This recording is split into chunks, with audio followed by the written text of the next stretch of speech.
If you're ambitious, you've heard 1,000 tips on how to live a happier, better life. Forget all of them. I grew up in a blue-collar family, and today I know lots of different billionaires. I've met thousands of successful founders, and I've hired hundreds of people. And across all of those lives, I've spotted patterns in the people who are most happy. But instead of giving you another list on how to live well, I'm going to invert it. Here are 5 guaranteed ways to live a miserable life. Do the opposite, and you might actually live a good one.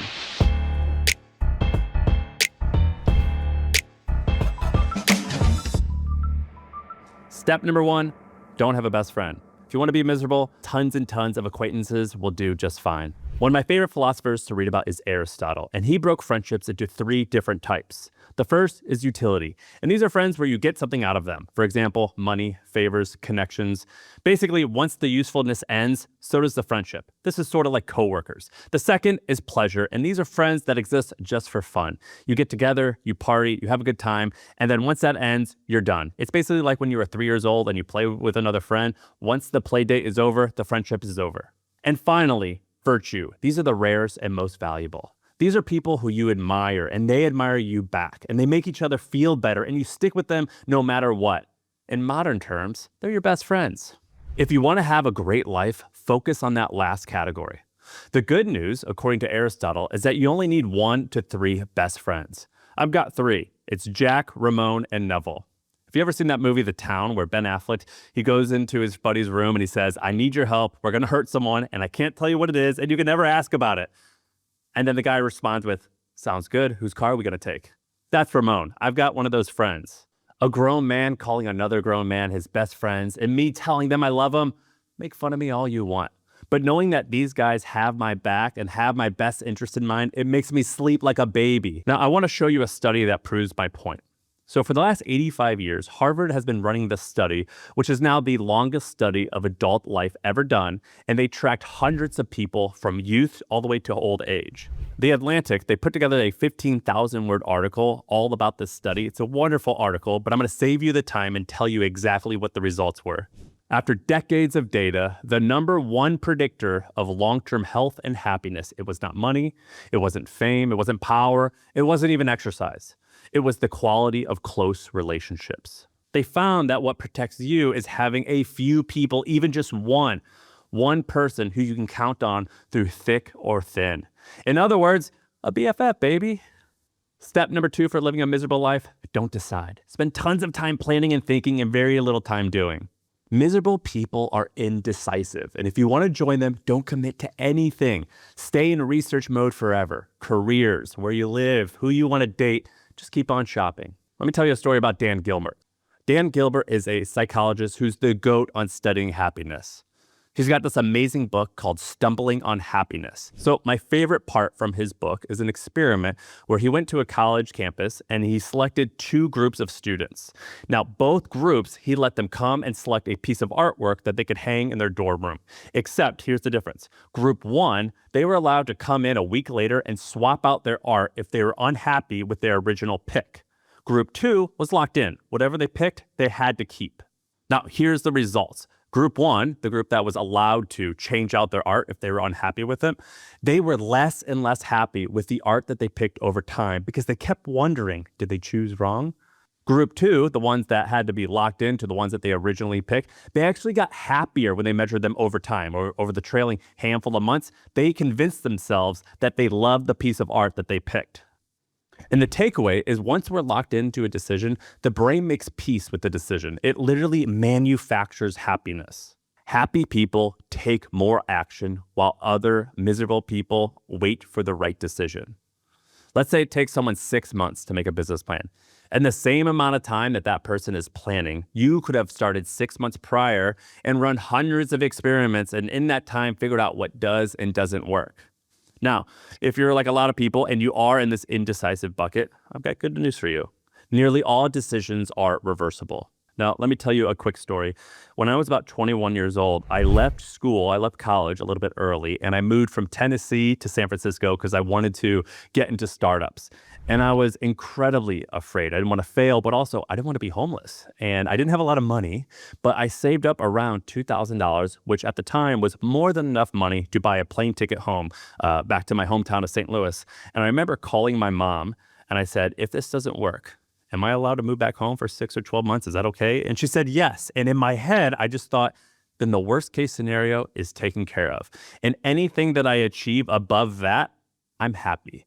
So I shouldn't doubt this decision because the worst case, the downside, it's protected against. I'm okay and I accept that. Now, how do you make different decisions reversible? Well, I think if you were to sit down and figure out what can I do to test or try something, you can figure out a lot of ways that you could do that. So for example, when I was deciding which neighborhood or which city I wanted to live in, it was pretty easy to just go and rent an Airbnb in different neighborhoods a week at a time. And although this did at the time cost a lot of money, it was significantly cheaper than just going and buying a home or renting an apartment and regretting that decision and having to be stuck with the long-term consequences. So most decisions are reversible, and it's your job to figure out how do you tiptoe and try before you buy, which is true in a lot of different situations. Now, in order, though, to make this all work, most decisions, which we're going to talk about later, need to be time-bound. So if you're deciding where you're going to live, where you're going to work, who you want to marry, I think it's a lot easier in life to say, I have 6 months to decide this, and at the end of this 6 months or at the end of this month, I am making a decision no matter what. Because more often than not, making a decision and acting will lead you to be a lot happier than spending months and months just thinking. Now, if you guys want a really embarrassing story, when I was younger, and it involves moving to San Francisco still from Tennessee, I read this book by Dale Carnegie. It was called How to Stop Worrying and Start Living. And he had this amazing quote. It was, inaction breeds doubt and fear. So get out and get busy. Now, that was sort of my live, laugh, love moment. And so we'll put a screenshot on YouTube. But I've got a tattoo on my feet that says act now. Cheesy, kind of lame? Of course it is, but very effective. Step number 3 on how to be miserable: don't set goals, and certainly do not track progress. A book that changed my life was Titan, which is the biography of John Rockefeller. John Rockefeller, he was a tycoon in the early 1900s, and he was the richest man to ever live. He was 2 times richer than Elon Musk is today. Now, one of my favorite stories from the book is when John was 16 years old, he said, I want to be rich. And according to John, his first step in becoming rich was tracking all of his expenses and his salary. And he had a book called Ledger A where he wrote down every expense and wrote down every bit of income. I stole that idea from him, and when I was around 23, 24 years old, I wanted to try to save up to $50,000. And so in order to do that, I had to reduce my monthly expenses to $2,000. And when I did that, I spent about 6 months tracking every single cent. Every time I spent anything, any dollar, any cent, I wrote it down manually. And just doing that tracking thing, it became so much easier to reduce my expenses to $2,000 and to track them. So I'll give you another example. If you want to lose weight, starting today, if you track all of your calories and weigh yourself every single day, if you only do those 2 things, you will 100% start to lose weight. But if you really want to improve, you have to pair tracking with goals. So many people come to Shaan and I to ask for business advice. And the first thing that I say to them when they're asking a question is I go, wait, hang on, just really quick. Where do you want to be in 5 and 10 years? Do you want to sell your company? Do you want to make it huge with tons of employees? Do you just want a little lifestyle business? Do you want to make $500,000 a year? Do you want to make $2 million a year? Do you want to sell the company and make $100 million? Imagine going to a trainer and being like, hey, make me fit. It'd be impossible. The trainer needs to know, do you want to have all this muscle like Arnold Schwarzenegger? Do you want to be lean? Do you want to be able to run a fast 5K? Do you want to get great at swimming or cycling? Because you have to have a goal in mind in order to determine where you want to go and what actions you're going to take on a daily basis. Now, when it comes to goal setting, I don't think people really do it well. A real goal is SMART, which stands for specific, measurable, achievable, relevant, and time-bound. Let me give you an example. When I was younger, about 23 years old, I had a goal to make $20 million liquid by the age of 30. That meant I had 7 years to build a business that could get to around $15 million in revenue, which I could then sell for around $30 million and walk away with $20 million after tax. And that's where the idea for The Hustle came from, the newsletter business that I started. And I broke this down into small chunks that made it very approachable and I felt very achievable. And so my goal for the first year of my newsletter business was to grow the subscriber base by 3% every single week. Because I knew that if I did that and I had the audience, advertisers would then come. And so every week, it was just a question of did I grow subscribers by 3% or not? What am I going to do on Monday, Tuesday, Wednesday, Thursday, Friday? I'm going to do anything that it takes to grow that subscriber base by 3%. That forced me to focus, and it meant no side hustles, no different business ideas, and it just meant work on that one thing for 60 hours. And by the way, it worked. I ended up selling. It was 31, not 30. But the goal, in my opinion, it doesn't really matter if you hit it. It just matters that you have the goal and you break it down into chunks that you can act on every single day. And then that goal is specific and time bound, because having a place, a destination to go to, it makes life so much easier, because distractions are incredibly loud, and miserable people, they listen to those distractions, and goals help you keep on track. Now, the last thing about goals. Here's how I think of goals. I track my fitness quarterly. I track my spending monthly. I track the things that I'm learning every month. I track my income annually, my net worth every 5 years, and my company, I try to look at it over the decade. The reason I chose those intervals is because achieving anything great, it takes a lot longer than you think. And also, I need a little bit of dopamine hits. And so having a dopamine hit every month where I can look at my spending and know, am I doing good or am I doing bad? That helps me keep going. That gives me progress. Fitness goals, you can see progress typically on a fitness related thing every 3 months. And tracking it that way, it gives me motivation to keep on going, but it also allows me enough time to achieve something pretty interesting. Now, I want to tell you guys a story. My wife and I, we do something very nerdy. So every single month on our calendar, we have one actually this Tuesday at 8:30 p.m. We have a meeting where we call it our monthly recap meeting. And it started earlier, like 9 years ago, when we were just getting our careers going and we were only about a year and a half into dating and we had combined finances, where we would do a recap on our income and our expenses. And we basically would ask ourselves back then the same questions that we ask ourselves today, which is, are we happy with how we are spending money? Is there any experiences or services that we want to acquire to make our lives better? I'll give you an example. When we were younger, it was like, hey, I'm spending a lot of time cleaning the house.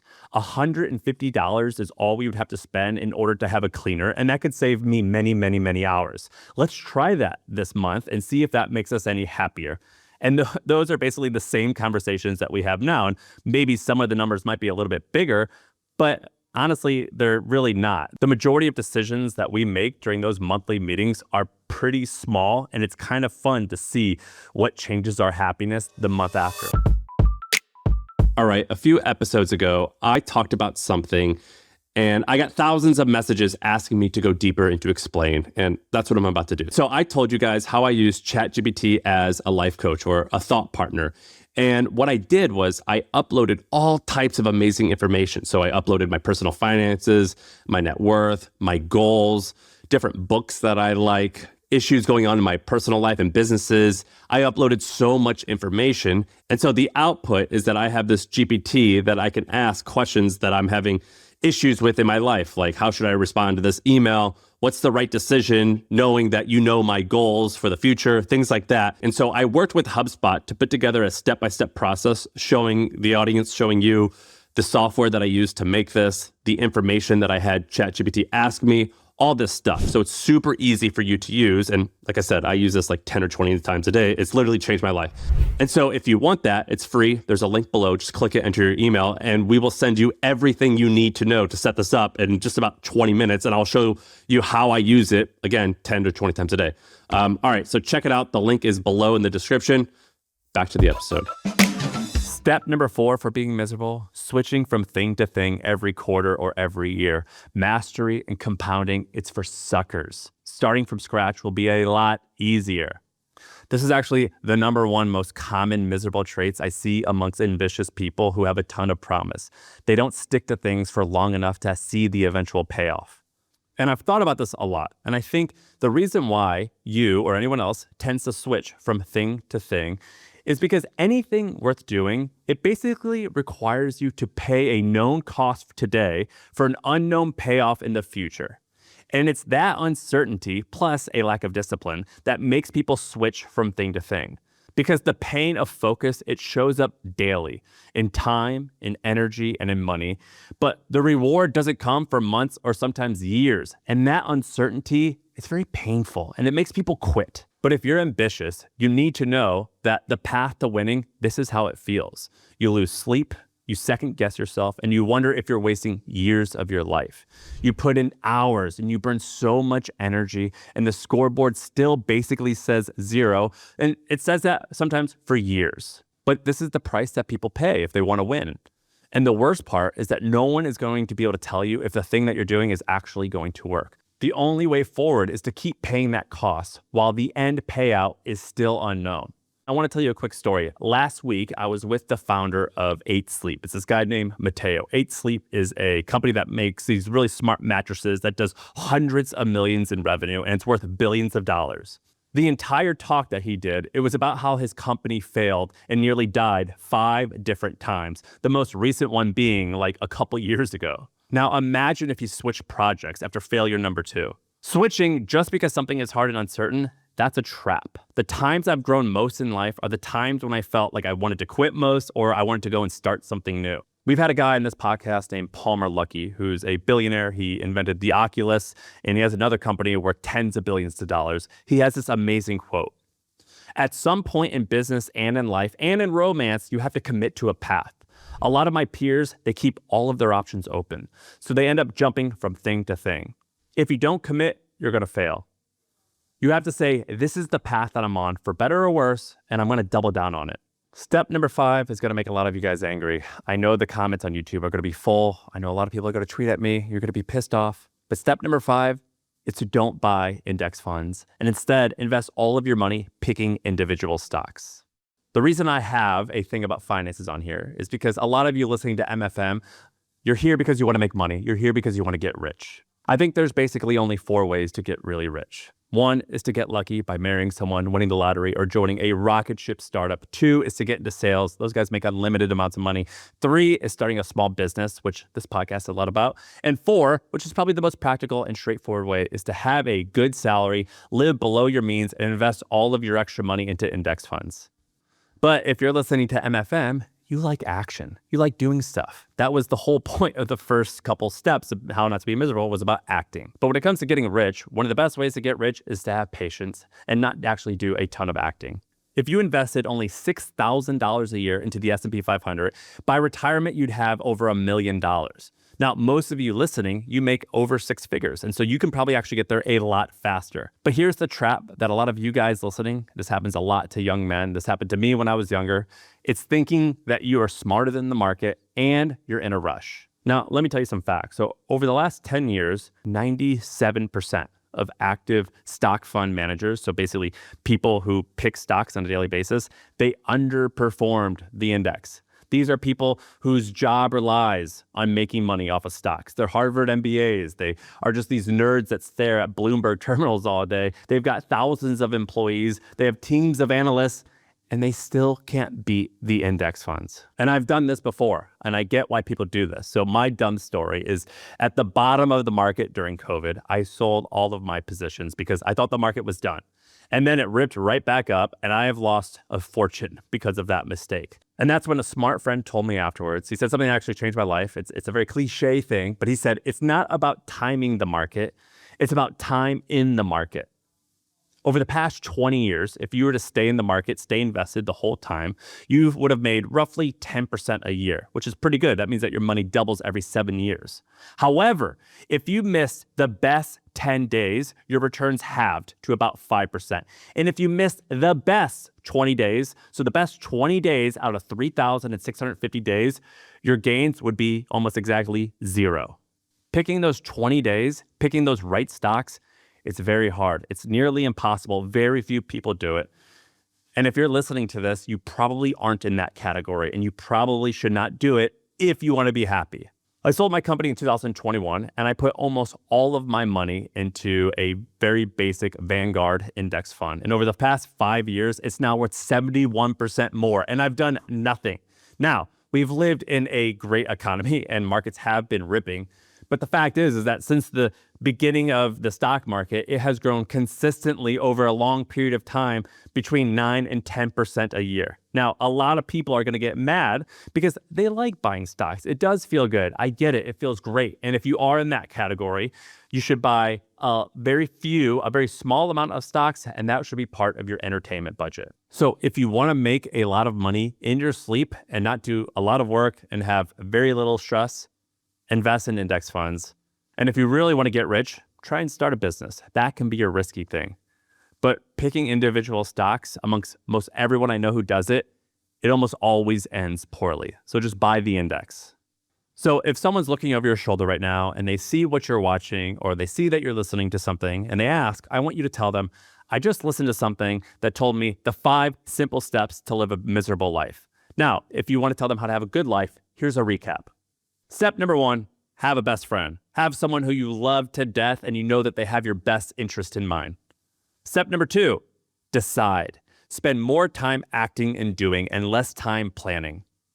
Step number 3, set goals and track progress regularly. Step number 4, do not switch from thing to thing every quarter or every year. Mastery and compounding, it works. And step 5, get rich. And one straightforward way on doing that is to invest in index funds. Do not go and think that you are a stock picking genius. It's nearly impossible. All right, that's it, my friends. Go to YouTube if you're not already there and let me know what you think about this in the comments. I'll talk to you guys soon.